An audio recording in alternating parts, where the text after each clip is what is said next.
Welcome to another version of Cross Chat, where we make our blog come alive by sharing with you visually and verbally what we wrote in the blog.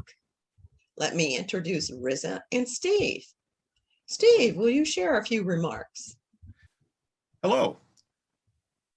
Today's blog is all about maximizing cash flow. The question is, are your revenues and income greater than your spending?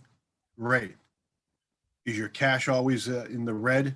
Not good. So today we're going to talk about how to maximize your cash flow and maintain profitability. Riza, do you have a question for us? Yes, BJ, I have a question for Steve.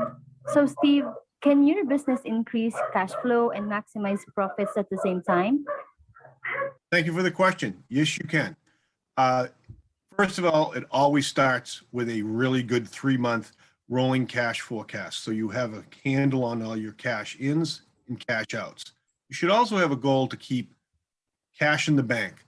Somewhere between 10 and 20% of your monthly cash outlays, you should have in the bank. Don't try not to go below that amount, mainly because it's always good to have cash for those emergencies, those unexpected issues that may pop up. That is really, really something you want to have that cushion there. It's good to have lines of credit. It's good to have access to vendor credit, but cash in the bank for emergencies is always important. Well, how do you maintain cash, a positive cash flow? A couple of things. Once again, you need to have a good cash plan so you're seeing all the ins and outs and know what is coming up in the next week, month, 2-3 months. Be able to predict that.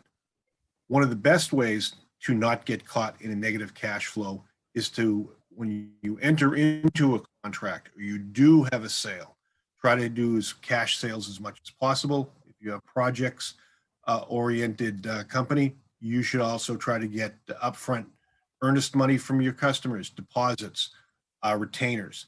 That is very important. What you really want to do is also check the credit worthiness of some of your customers. You do not want to do a big job for somebody who never pays, because that's really a terrible situation, because not only have you outlaid your cash in payroll as well as vendor payables, they're not paying you. So it's a double whammy.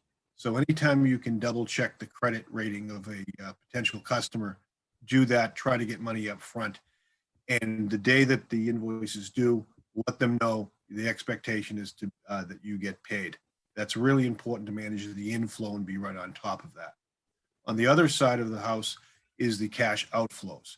When you're negotiating with vendors, particularly if it's a project-oriented thing, don't be afraid to tell them up front, saying, and you see this in construction, architects, and engineering projects, it's a paid when paid world. You tell your vendors, when I get paid, you'll get your pay for that section of the project. But that needs communication. So communicating with your vendors is very important. And last but not least, you want to really have some good relationship with a line of credit, be it a bank or a credit card or something like that. You need to manage that and use that judiciously. So yes, you can be profitable as well as maintain positive cash flow. I hope that helped. Thank you for sharing, Steve. Well, what we want to do is make sure that you understand. We know this is hard. It's hard to keep money in the bank while you're growing. And everybody seems to have an inclination that, oh, I'm growing, I'll be able to make it up. It's hard to make up negative cash flow once you've gone there. You need to have a plan of how you're going to manage yourself. The other point is that it is really important that you focus on, am I charging enough for my products? Yes, in the beginning, you think, hey, I want to make sure I get business, so I keep my prices low. Well, that means that customers get used to paying little and then they resent the idea that you raised the prices. I'm a customer. Why would you raise prices on me? Raise prices on the guy that doesn't even know you.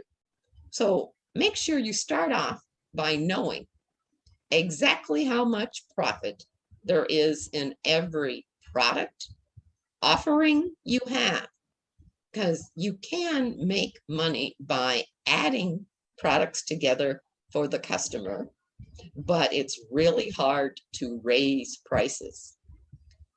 Yes, you can grow.